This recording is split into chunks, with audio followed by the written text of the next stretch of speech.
Dumpling বানানোর জন্য নিয়ে নিয়েছি আমি 2 কাপ ময়দা। তারপর আমি 1 চামচ লবণ দিয়ে নিব। তারপর আমি আমার পরিমাণ মতো আস্তে আস্তে সয়াবিন তেল ঢেলে নিব এবং তেলটার সাথে আটাটা অনেক ভালোভাবে মিশিয়ে নিব। তারপর আস্তে আস্তে পানি ঢেলে আমি একটা ডো তৈরি করে নিব। ডোটা কিন্তু বেশি সফট করা যাবে না, একটু শক্ত রাখতে হবে। রেখে দিচ্ছি 2 ঘন্টার জন্য রেস্টে।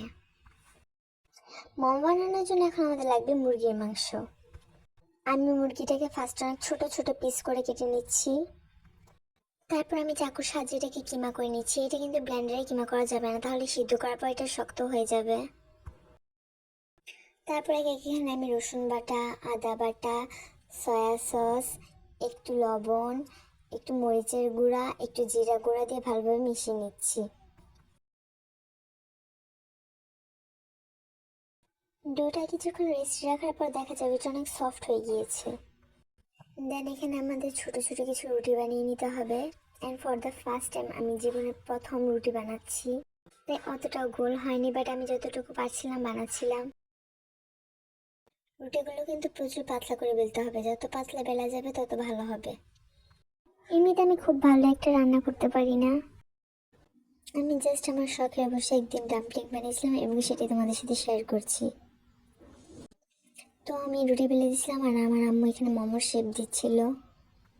আমার আম্মু কিন্তু অত ভালো মোমোর শেপ দিতে পারে না, বাট যতটুকু পারছিল ট্রাই করছিল। আমি এখানে মোমোগুলোকে সিদ্ধ বসতে দিয়ে দিই। অ্যান্ড আমার এটা সিদ্ধ হতে মোটামুটি 20 মিনিটের মতো লেগেছিল। অ্যান্ড এতক্ষণ পর আমার মোমোগুলো কমপ্লিট হয়ে যায়। বাট আমার রুটিটা একটু পাতলা করার প্রয়োজন ছিল।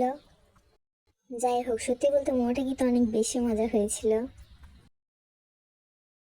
এতক্ষণ তো দেখলি ভিডিওটা কত সুন্দর হয়েছে, এখন চলো একটু বিহাইন্ড দ্য সিন দেখে আসি।